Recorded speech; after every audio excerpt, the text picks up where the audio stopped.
the Alliance of Sahel States, AES, comprising Mali, Burkina Faso and Niger, met with Russian Foreign Minister Sergei Lavrov to strengthen their partnership, focusing on security, economy and diplomacy.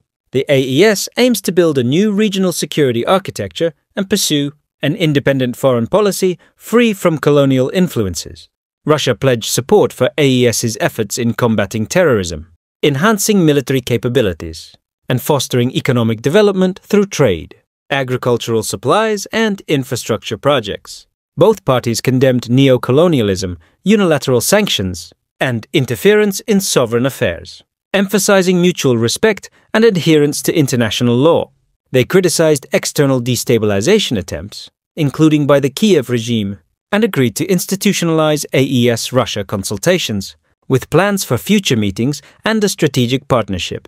The AES showcased its flag, symbolizing reconciliation, and highlighted progress in confederal integration, including joint military operations, a unified passport, and an investment bank. The dialogue underscored a shared vision for a multipolar world and enhanced cooperation within frameworks like the Russia-Africa Partnership Forum and Potential BRICS collaboration. A joint communiqué was adopted to formalize these commitments.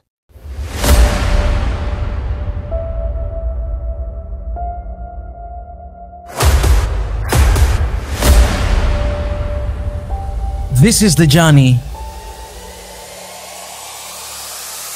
to one Africa.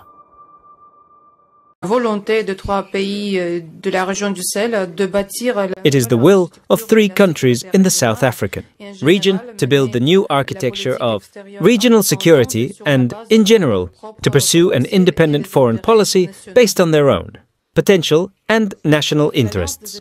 The Alliance of South African States is a testimony to the second awakening of Africa. The aspirations of Africans are to play an active and independent role in international affairs and to get rid of the remnants of colonial dependence.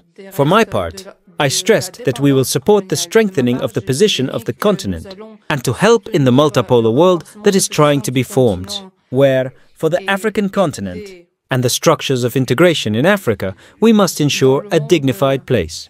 We have seen with satisfaction the mutual will to strengthen our partnership that is based on trust and mutual respect and mutual profit. For my part, I noted Russia's willingness to help the Confederation on all 3 priority areas of its activity: defense and security, secondly, the economy, and thirdly, diplomacy as part of the international process. The Sahara-Sahel region is facing terrorist manifestations, and we have stressed that the deep causes of this problem are rooted in the colonial past. For example, because of the metropolis. We know well, in Africa, the borders of states have been defined without taking into account the very specific local traits of the populations living in certain territories.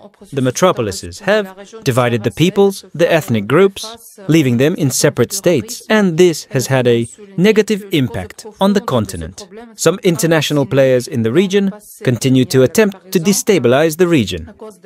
Among them is the Kiev regime, which, with the full support of its Western sponsors, openly supports terrorist groups in this region of Africa.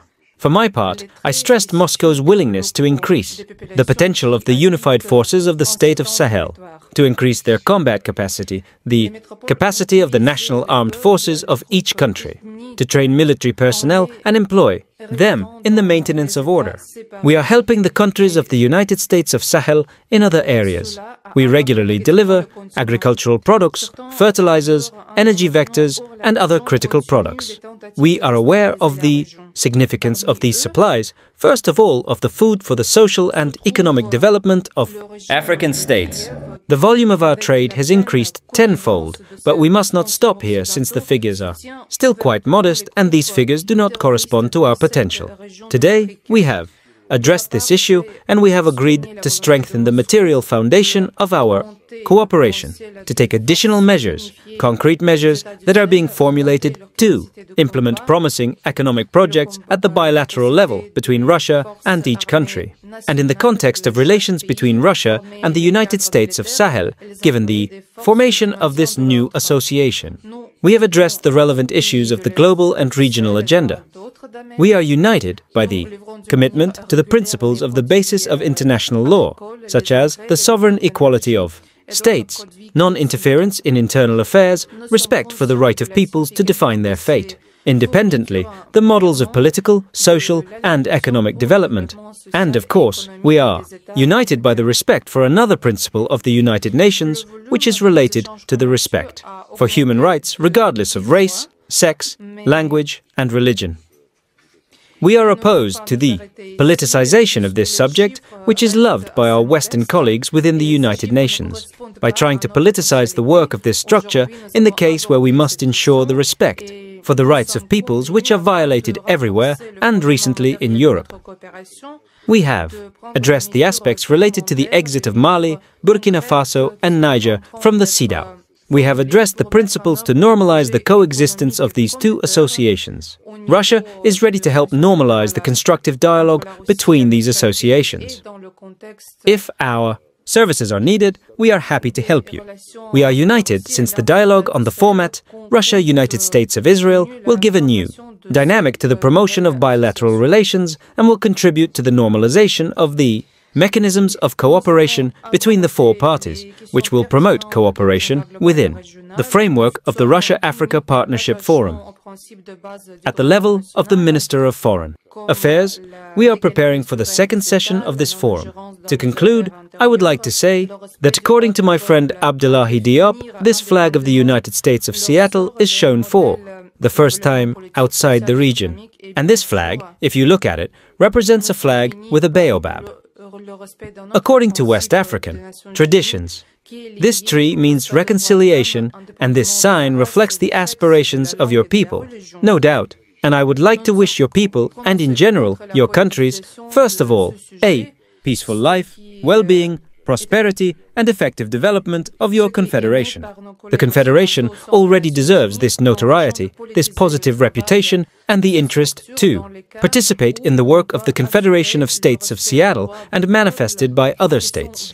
And I think that the role of this confederation in the promotion of national interests and programs on the African continent will be further strengthened, and Russia will be happy to help with these efforts. To conclude, I would say that we have adopted a communiqué at the end of our meeting. This communiqué will be published. This communiqué includes our commitment to make these contacts regular and to meet each year in Russia or on the territory of these three countries. Thank you for your attention. I give the floor to the Minister of Foreign Affairs of Mali as President of the Confederation for today. Thank you. Thank you very much. Thank you to our friend Sergei Lavrov for the consideration, the respect, but also for all the kind words that have just been pronounced at the place of the Confederation of States of Seattle and on the developments concerning in particular the flag. I think we are quite in phase with this. On behalf of my colleagues, I would like to thank Yor Sangare, Minister of Foreign Affairs of the Republic of Nigeria, and also Karamogo Jamari Traoré, Minister of Foreign Affairs of Burkina Faso.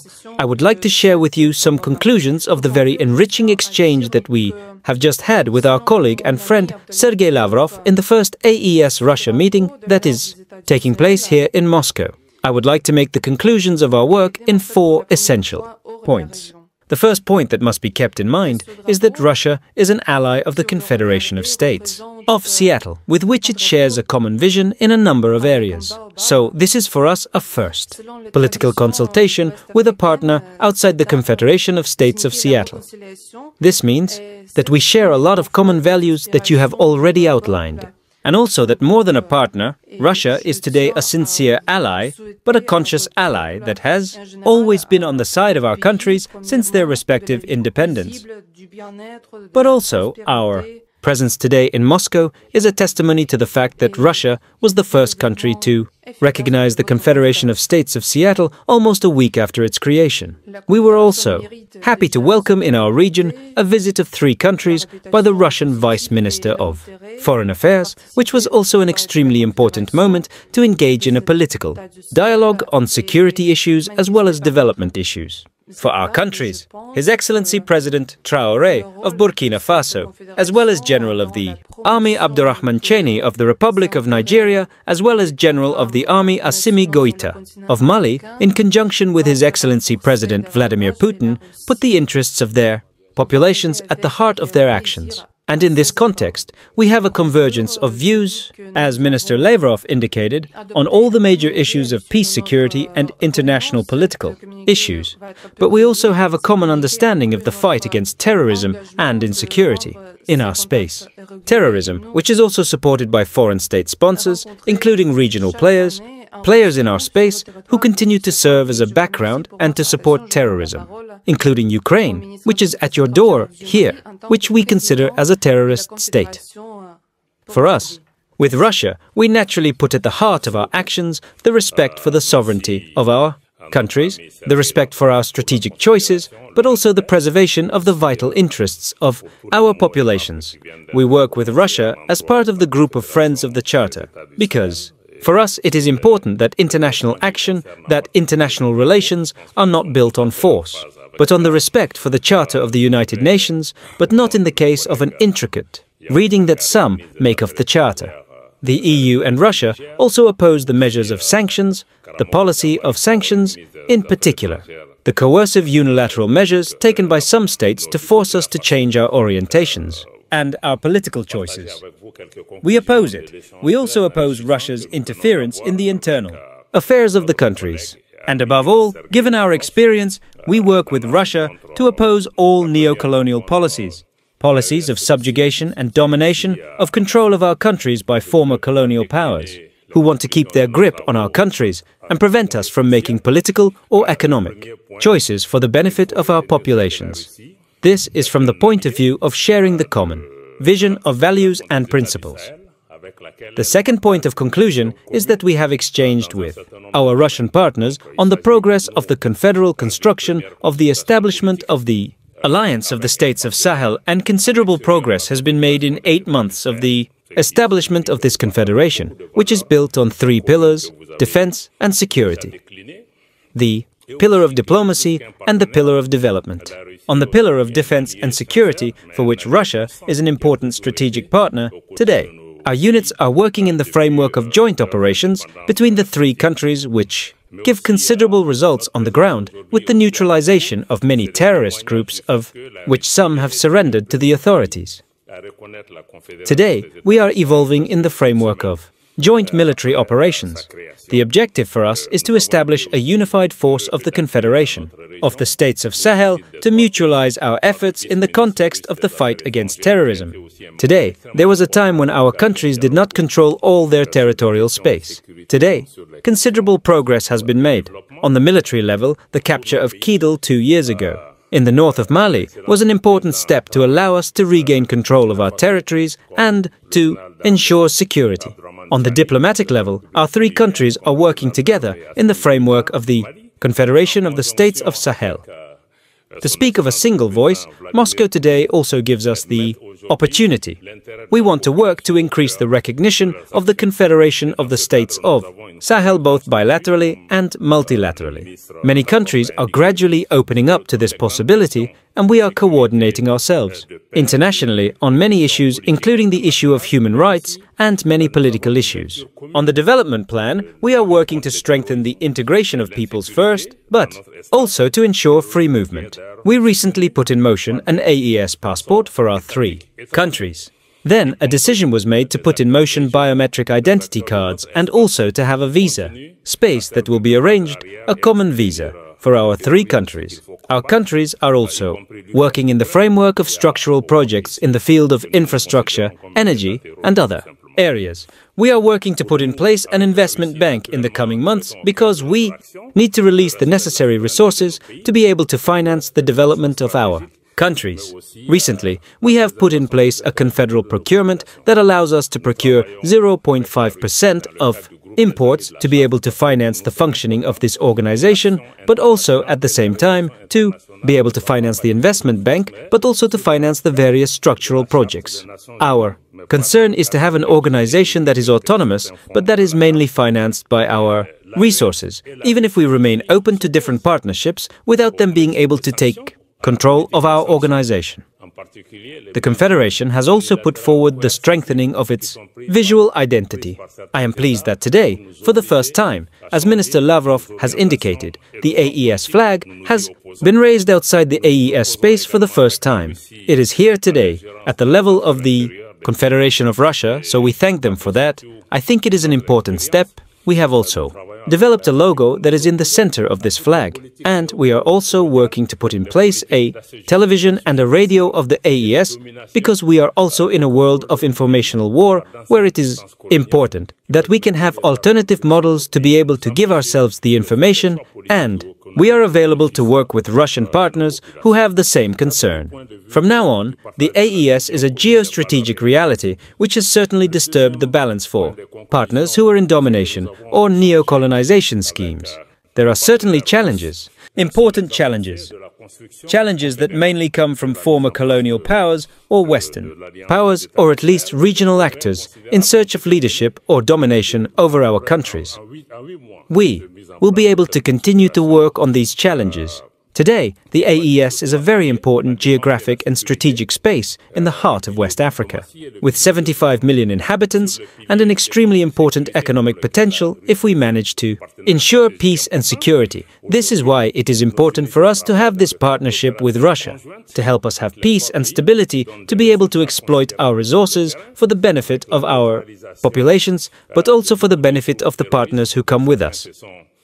The third major conclusion of our exchanges is, as I said, Russia reiterated its will to remain on our side as a sincere, consistent partner and to maintain an objective reading of the situation in our countries and also to continue to support our countries on the international scene, as we are also committed to working to provide our support to Russia whenever it is required. We salute the resilience of the Russian people, and I would also like to remind you of our common commitment to double our efforts in the fight against terrorism and against state sponsors of terrorist groups such as Ukraine, which is also a sponsor of terrorism and must be treated as such. The Confederation will work to defend, in particular, our security. We have been built for this, in particular, but also to defend the interests of our populations.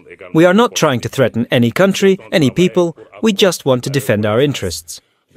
As I said, there are economic opportunities that exist. We want to work to facilitate investments for foreign partners to be able to help us to exploit, to transform our production and our products for the benefit of our populations and to develop different infrastructures in the field of telecommunications, energy mines and renewable energy. Finally, in terms of perspective, as a fourth point, we agreed, the Russian party, with Minister Lavrov and ourselves, to institutionalize this AES-Russia consultation mechanism and that the next session of these consultations will be held in the AES space and that these meetings will be held alternatively in Russia and in the AES space. We also agreed, and we are pleased, to establish a strategic partnership between the AES and Russia on security issues as well as on issues of development and diplomatic coordination. Our countries express their interest in seeing the Confederation of States of the Sahel have bridges with the BRICS for two essential reasons. Russia being a member of the BRICS, the BRICS AIDS has evolved today towards a multipolar model that respects the sovereignty of the states. We think this is important, and we count on our Russian friends and other friends who are part of the BRICS to be able to support us in this area. The second interest for the BRICS is that they also offer an alternative financing model, such as the BRICS Bank, which can also help in the economic evolution and the economic model that we have put in place. And finally, I am pleased that we have a communiqué that sanctions our work, and I am sure that you will be able to go through this. In short, I think it is a continuous dialogue. It is a strong commitment of both parties to work together, to have an open strategic partnership that also allows us to work with other partners and other allies for the interest of our populations, for the security of our space, for our autonomy as international actors that can act without being subject to injunctions here and there. This is what I wanted to say that can contain the conclusions of our work. I don't know what happened there. As I have already said, we have approved the communiqué and very soon it will be broadcast. The focus is on the issue of defense and security to ensure the independence, sovereignty and territorial integrity of 3 countries that have formed the AES Confederation. As you have already heard today, they create unified forces of the AES Confederation, and the Russian Federation has approved, confirmed today, that apart from the reinforcement of the capacity of these 3 countries in the bilateral framework, Russia would provide its support for the formation of these unified armed forces of the Alliance of States of the Sahel. We will provide consultations because we have an experience of working with our neighbor, the Republic of Belarus. We also have the experience of working with the members of the ECS, and I think that this experience could be beneficial for the formation of the unified forces of the Alliance of States of the Sahel. Of course, we will be ready to transmit this experience by organizing continuous training and by using the Russian instructors who are already working in the countries that are presented here. Of course, it is about the delivery of the articles to the military destination. Of course, these steps are important to reinforce, to establish these unified forces in this framework, and our specialists can help them develop a scheme for the provision of these forces to provide concrete weapons, concrete military equipment. We have very concrete agreements on this. Following our bilateral actions, there is now a quadripartite format that will strengthen our military and technical ties. As for diplomacy, we have confirmed the affinity of our positions on the issues of international life. We coordinate our efforts, our actions within the UN. The friendly countries that are presented here support all our initiatives and are co-sponsors of many of these initiatives within the framework of the work of the UN General Assembly. We respond in an adequate way, and we support their aspirations. Quite rightly, the aspirations of Mali, Burkina Faso and Niger, who want to defend national interests and aspire to have the respect of their independence, of their autonomy. We support them not only politically and morally, but for example, when the UN Security Council tries to pass decisions that are not acceptable for the member states of the EU, the Russian Federation does everything to ensure that these decisions are not passed. We can talk a lot about our cooperation within the UN, but I assure you, and I would like to say, that we have solidarity during the elections of the different bodies of the UN, and we support the candidacies that are proposed by our respective states. To give you more information, you can read the press release. I think it is a very important and useful press release. It reflects our desire to work closely with this format. Thank you. The Sputnik Agency, please. Good morning, Mr. Minister. I have a question for the Malian Minister of Foreign Affairs, Mr. Abdoulaye Diop. Your Excellency, recently the countries of the ASE have turned their backs on the International Organization of Francophonie. Could you tell us what the main reasons are and how you see the linguistic future for the Alliance? Thank you. The linguistic future of the Alliance has no problem because our countries already speak our national languages and we will continue to work to promote our national languages. To return to your question about the International Organization of Francophonie, I must remind you that our countries spoke French before joining the IAF, which was created only in the 1970s. But our countries, on the basis of principle, adhere or withdraw from our organizations in full sovereignty. And when we adhere to organizations, these organizations are built on rules and principles. We cannot be in organizations, first of all, where there are organizations of several dozen members, and it is a dominant country that controls this organization. This is not acceptable. And then we are in organizations where there are rules, because as far as the case of our countries is concerned, which was suspended from the IAF on the basis of the IAF text because of the political and institutional changes that have taken place in our countries. But there are other countries that have experienced the same developments, but that have had no problems. Du fait que nous avons un communiqué qui sanctionne nos travaux et je suis certain que vous allez pouvoir parcourir cela. En tout cas, en résumé, je pense que c'est un dialogue qui est continu, c'est un engagement fort des deux parties de travailler ensemble, d'avoir un partenariat stratégique ouvert, voilà, qui nous permettent aussi de travailler avec d'autres partenaires et d'autres alliés pour l'intérêt de nos populations, pour la sécurité de notre espace, pour notre autonomie en tant qu'acteur international qui puisse agir sans être sujet à des injonctions ici et là. Voilà ce que je voulais dire, qui puisse contenir un peu les conclusions de nos travaux. Je ne sais pas c'est quoi là.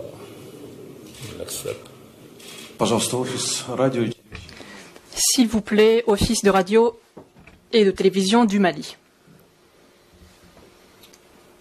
Bonjour, monsieur les ministres. Moi, c'est Brahma Traoré, journaliste de la télévision nationale du Mali. La question s'adresse au ministre Sergueï Lavrov. Vous venez de rencontrer vos homologues de la Confédération des États du Sahel. Une première rencontre. Est-ce qu'on peut savoir les principaux engagements pris à l'issue de cette première rencontre pour renforcer ces partenariats, ces nouveaux partenariats entre AES et la Fédération de Russie, notamment dans les domaines de la diplomatie, de la défense et du développement? Comme j'ai déjà dit, nous avons approuvé le communiqué et très prochainement il sera diffusé. L'attention est portée aux questions de la défense et de la sécurité pour assurer l'indépendance, la souveraineté et l'intégrité territoriale de 3 pays qui ont formé la Confédération AES. Comme vous avez déjà entendu parler aujourd'hui, il crée des forces unifiées de la Confédération AES et la Fédération de Russie a approuvé, confirmé aujourd'hui qu'à part le renforcement de la capacité de ces 3 pays dans le cadre bilatéral, la Russie apporterait son soutien pour la formation de ces forces armées unifiées de l'Alliance des États du Sahel. Nous allons fournir des consultations parce que nous avons une expérience de travail avec notre voisin, les républiques de Biélorusse. Nous avons également l'expérience de travail avec les membres de l'ETCS et je pense que cette expérience pourra être bénéfique pour la formation des forces unifiées de l'Alliance des États du Sahel. Bien sûr, nous serons prêts à transmettre cette expérience en organisant une formation en continu et en utilisant les instructeurs russes qui travaillent déjà dans les pays qui sont présentés ici. Bien sûr, il s'agit de la livraison des articles à destination militaire. Bien sûr, c'est un pas important pour renforcer, pour établir ces forces unifiées dans ce format. Et nos spécialistes peuvent leur aider à développer un schéma d'approvisionnement de ces forces pour fournir des armes concrètes, le matériel militaire concret. Là-dessus, nous avons des accords tout à fait concrets. Suite à nos actions bilatérales, il y a maintenant ce format quadripartite et qui va enrichir nos liens en matière militaire et technique. Quant à la diplomatie, nous avons confirmé l'affinité de nos positions sur les questions de la vie internationale. Nous coordonnons nos efforts, nos actions au sein de l'ONU. Les pays amis qui sont présentés ici soutiennent toutes nos initiatives et sont co-auteurs de nombreuses de ces initiatives dans le cadre du travail de l'Assemblée générale de l'ONU. Nous répondons de manière adéquate et nous soutenons leurs aspirations tout à fait justes, l'aspiration du Mali, du Burkina Faso et du Niger, qui veulent défendre les intérêts nationaux et qui aspirent à avoir le respect de leur indépendance, de leur autonomie.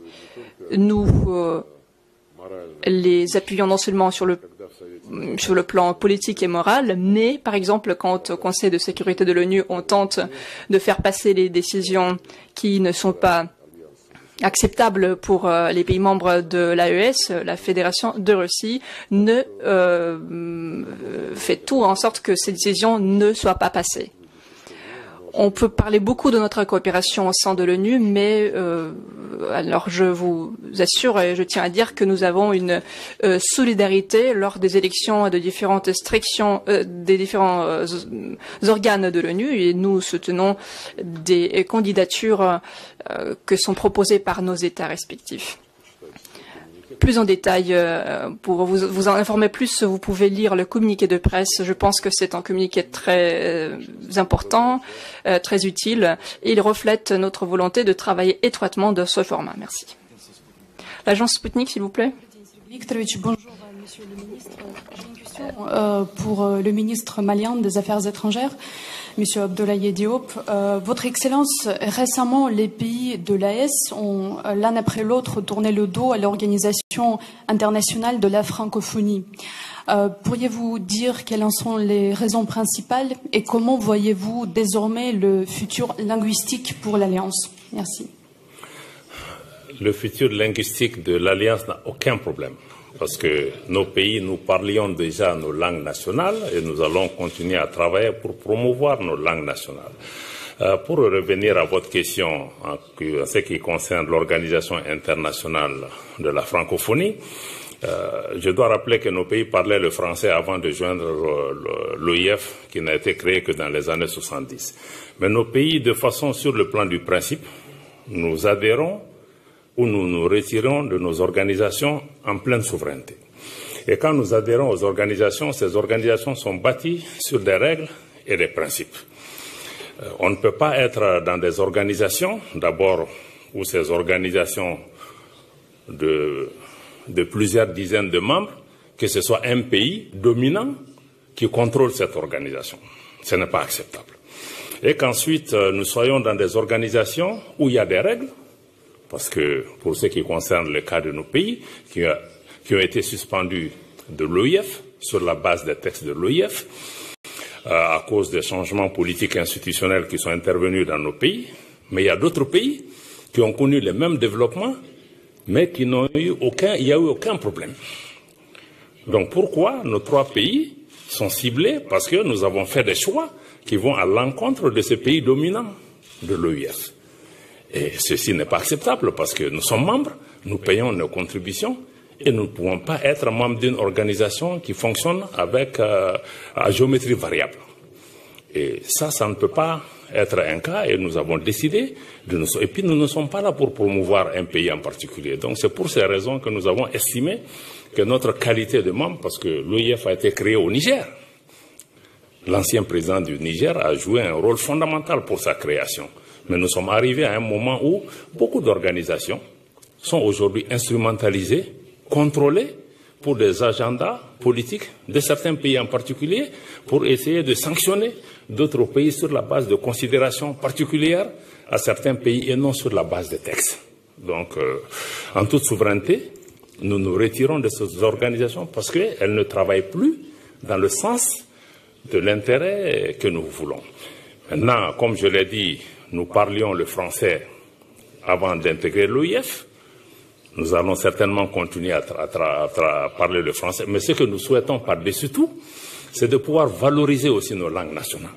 Il y a des langues dans l'espace AES, comme le Djerma, le Hausa, qui est parlé entre le Mali, le Burkina et le Niger. Il y a le Bambara ou même le Moré, qui sont parlés par des populations à la fois au Burkina et chez nous. Donc c'est une opportunité aussi de pouvoir renforcer nos langues nationales et pouvoir renforcer notre autonomie.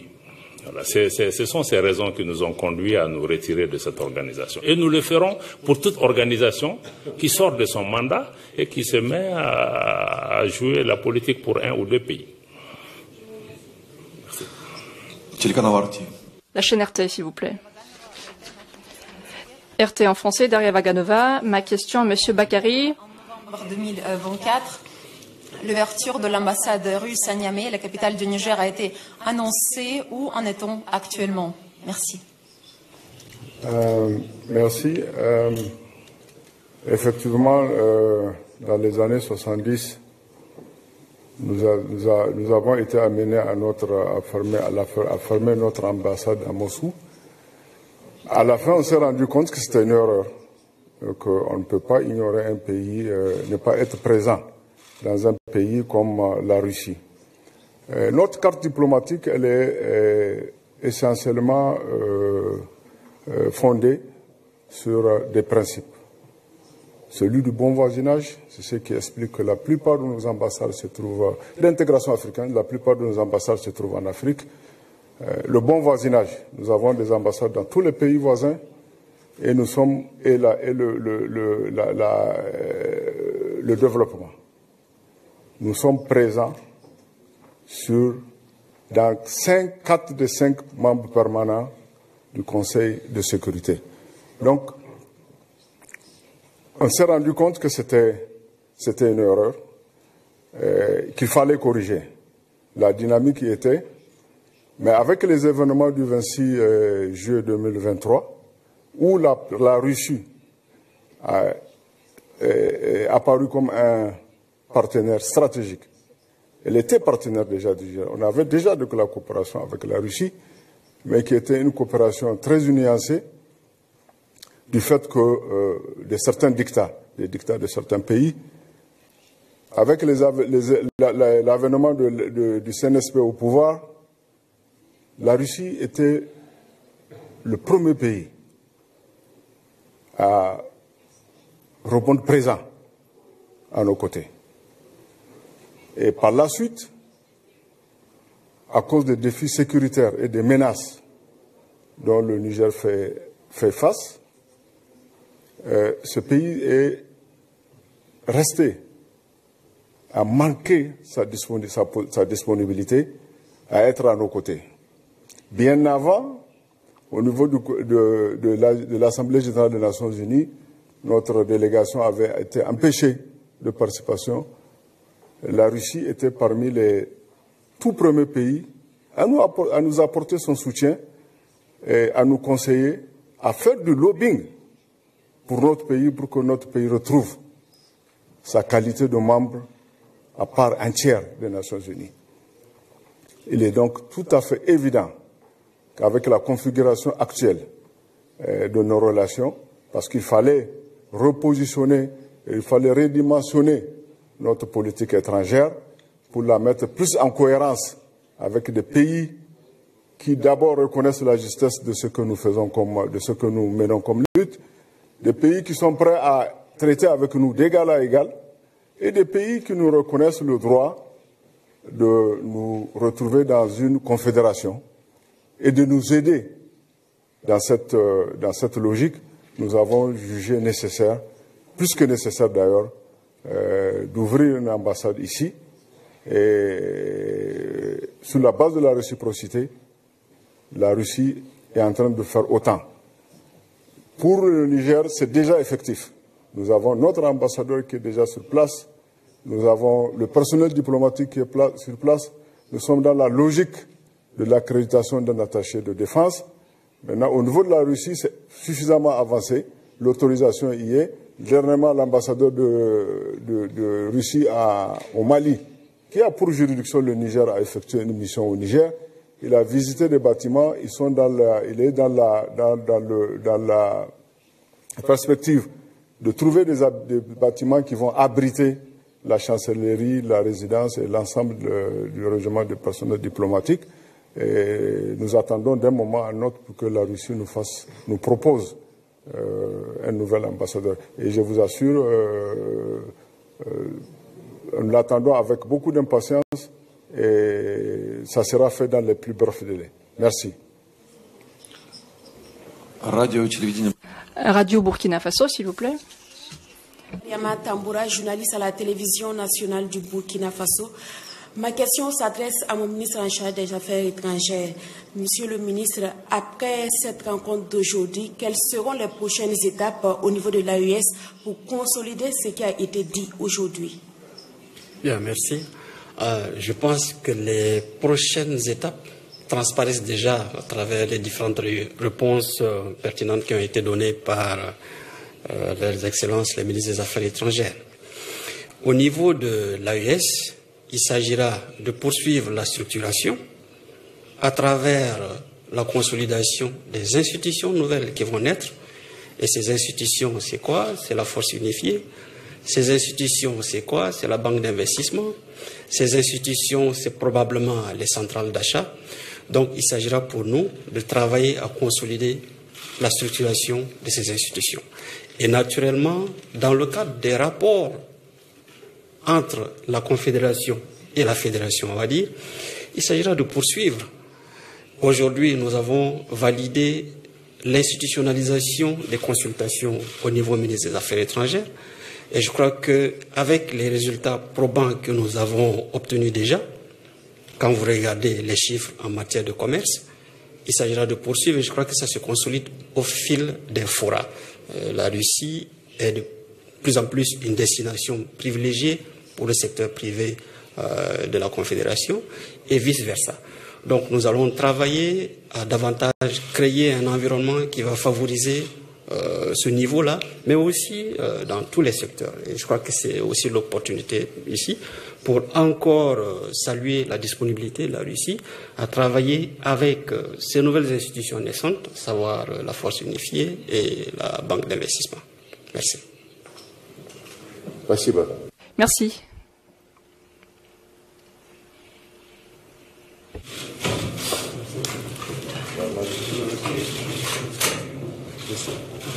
Okay.